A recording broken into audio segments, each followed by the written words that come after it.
Alright, let's take a look at how to create kind of a grungy ink splatter texture.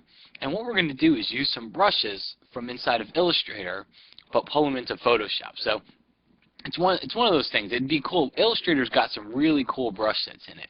And you can't really use them in Photoshop. You can't take that same brush palette and use it in Photoshop, but there is kind of a workaround for it. So let's start off in Illustrator. I'm just going to create a new document, and it doesn't matter what size or what it looks like. It's just going to be there so we can see our brushes. And now let's bring the brush palette front and center here. And if you click on that little flyout menu, you'll see as you go to the bottom it says Open Brush Library. Well, inside there's one called Artistic Ink. So I'm going to click on that. And let's bring that one out into the center here and take a look at some of the brushes inside here. There's some really cool things that Photoshop doesn't have as far as brushes go. So what I wanted to do is use these brushes that I'm using in Illustrator in Photoshop. Well, the way I can do it is let's start off. Let's just take a look at them. We have Ink Bomb, we have Ink Drop, and we have Ink Spatter, Splash, Splat, and Spot. So in case you're wondering what the difference between a splat and a splot and a splash were, this is it. All right, it's a little bit weird. They got some weird names to them, but they look cool nonetheless. So what we'll do is we'll start off with Ink Bomb, and I'm going to take this and drag it over into my artboard. And you see here it appears. So I'm just going to click on it once to select it, and then copy it. Control C on the PC, Command C on the Mac, and then I'll flip over to Photoshop. I'll create a brand new document, and the document's going to be exactly the size of what I just copied from Illustrator. So it remembers, it knows what the computer has in memory. And then I'll paste it. Control V on the PC, Command V on the Mac, and choose the Pixels option. Hit OK. You see a little bounding box around it. Just hit Enter. And now I've got that brush inside of Photoshop. So now I need to really make it a brush that Photoshop can use. So I choose Select, All, and then go to the Edit menu and choose Define Brush Preset. And you see here it gives it a name. You can give it another name if you want, but just click OK. And now if I go to my Window menu and I look at my Brushes palette here, you'll see that I indeed have these brushes that I just created. Okay, there's a sampled brush 5. I did this before, so I have some in there, but there's the one that I just created now. So it appears inside of my brushes palette. So now the process is go through and do this a few more times. You see I've done it 4 times over here. So you go in Illustrator, take another brush, and just click and drag on it and select it. And here's another thing to keep in mind is inside of Photoshop, if you try to make this brush bigger, it's going to get pixelated because it's not vector artwork anymore. However, inside of Illustrator, I can make it as big as I want, and it's still going to keep those same crisp edges. So if you think you want it larger, make it bigger here, copy it, okay, and then go over into Photoshop, paste it, and do that whole brush creation process, because that way you'll be able to have a larger brush, where if you don't, if you start off small, when you try to make it larger in Photoshop, it's just going to start to look bad. Alright, so go do that process a few times and get a few brushes like I have here. And then let's start to create an image with it. I'll show you a couple of ways you can use the brushes. I'll create a new image, and we'll just do 640 by 480. Hit OK. And the first thing that I want to do here is move my brushes palette because it's too big and in the way. Now, I'm going to create a new layer. I'm going to select my rectangular marquee tool, and I'm just going to draw a rectangle here, and see that grayish color. Let's go ahead and set that to my foreground, and I'm going to hit Alt Backspace on the PC, Option Delete on the Mac, and that fills with the foreground color.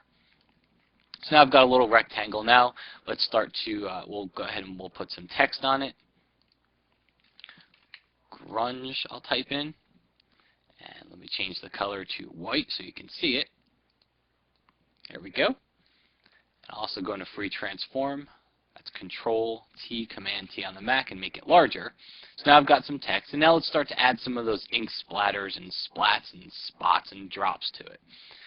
I'm going to create a layer below my rectangle. Select the brush tool, and now we will bring in our brushes palette, wherever it may be. There it is. So let's bring in our brushes palette and just click on the brush inside the brush picker here to select it. And the very first thing you need to do is increase the spacing, because by default it's going to get spaced very close together. So you need to make them further apart. And then I click on Shape Dynamics. And then here you can control the size, so I can get some larger ones and some smaller ones. And then I can also control the angle. See how it kind of makes them spin around a little bit more of a random effect here. And then I will just start to paint on my image. So now I got some little splatters and spots.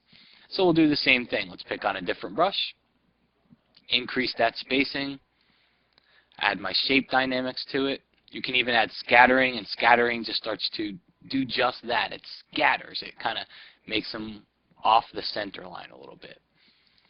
And we'll come inside here and we'll do the same thing. We'll do a little scattering. I'll even switch my foreground color to this tan background. I'll even show you the RGB values here. And then we can get some different colors brought into the image as well. And then we'll do it a couple more times here. Go under brush tip shape, select one of the other brushes. See, this one's got a lot more to it, a lot more kind of splats and splatters and drops to it. And again, we've got our shape dynamics and our scattering on. We'll make this one a little bit darker. There we go. Now the only thing I think it's missing is this rectangle is a little bit too precise, considering that we're creating this really grungy image. So let's go ahead and create a new layer on top of the rectangle, and we'll do the same thing. We'll add that same paintbrush to it, and you'll see it'll start to deteriorate since we're putting it on top of that rectangle. Start to deteriorate some of those edges inside there. Okay, and just paint around it so it doesn't look so much like a precise rectangle. And then the last thing I'll do is add a layer on top of the text.